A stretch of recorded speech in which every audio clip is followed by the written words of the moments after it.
Hey, it's Chris Duker for GeekNerdNet.com. I'm at the 15th anniversary of the Calgary Expo. Yes, the show is back, and it's fantastic, and it's fun. And the other fantastic thing is to be sitting here talking to two creators who did the series Pass Me By. The first book was Pass Me By Gone Fishin'. They now have a second book called Pass Me By Electric Vice. And I am with the creators, Kat Simmers and Ryan Denny Owen. Hello, Kat. Hello, hello. And hello, Ryan. Hello. And feel free to talk to people who are coming to your table, please. This is all good. This happens all the time. So, Kat, talk about, for maybe those who don't know, talk about the series and kind of where it started. And, I'll let you take it. Yeah. Ryan, do you want to do the little story intro, and then I can get into some technical aspects of the series? Yeah, great. So our series follows Ed as an old man dealing with early onset dementia, living in a small rural Canadian town, kind of forgetting what he orders at the diner every day and what he gets from the grocery store, and kind of dealing with the loss of his memory and all the community around him. And then our sequel jumps back to 1973 to his past touring with a glam rock band and kind of exploring first love and queer identity and gender, and really just kind of playing with the dimensions of the complex nature of a disease like that, right? Nice. That's great. It's a beautiful story. Yeah, and it's got a very unique aesthetic to it, which is rooted in a process called risograph printing.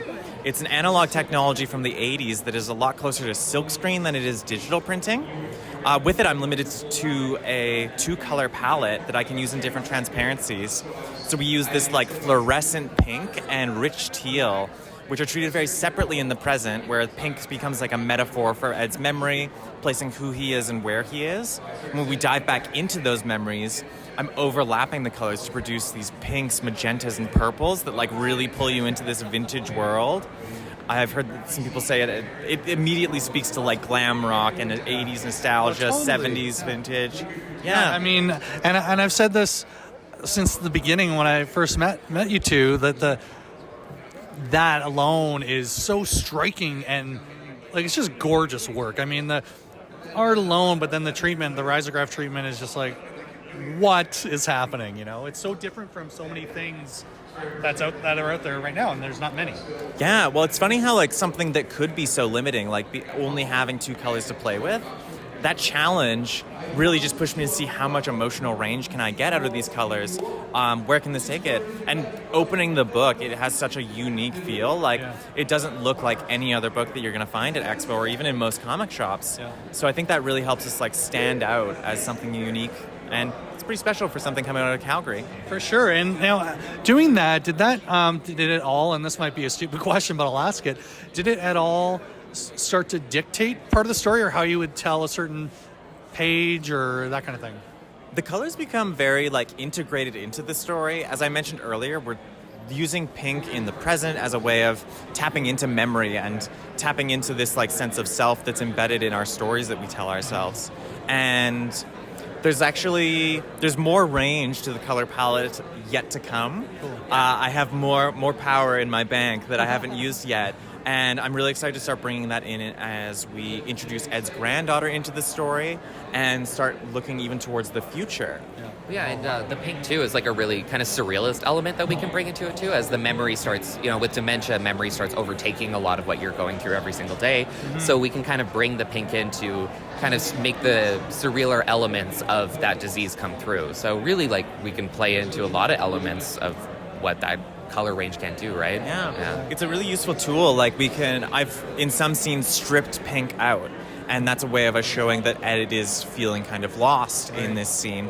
And we're looking at ways of like bringing in the color palette of the past into the present to show where Ed is slipping into a memory and is maybe in the same room as other people, but is mentally very far away in another time. Yeah, I mean,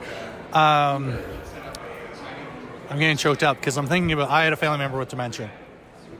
So this kind of story, when you're putting this together, was this from did you draw from personal experience on this one? Yeah, so this project was initially inspired in art school when my maternal grandmother was diagnosed with dementia, and it was really hard for me to understand and to process at that time. It was a thing that affects the whole family, and over the years of producing this work, that's been an ongoing situation with my grandmother. And there's been a lot of learning throughout that process from my parents who are dealing with her more directly, from us, grandkids as well. And There's a lot that I've learned that I think is important to share because so many people have been touched by this condition. Yeah. I think I've heard that like around 20% of people over 80 to 90 will end up with some form of dementia in their lives. So it is a thing that touches a lot of people, and it's very scary, especially when people are new to it and they it's just scary. It's just scary, and I hope that a big part of this project is like trying to take something that's very tragic and find where the light and the life and the hope is still there in that situation. Yeah, and that's beautiful. Well, very well said. Thank you.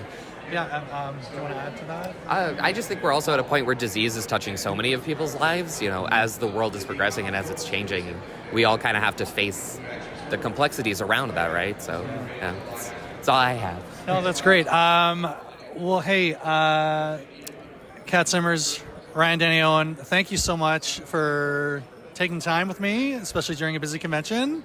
And yeah, I'll say it again. If when you're listening to this, pick these books up, look them up, get them. They're great. And why don't you let people know where they can find you online if they want to reach out and talk about the books or just give feedback or even buy them. Yeah.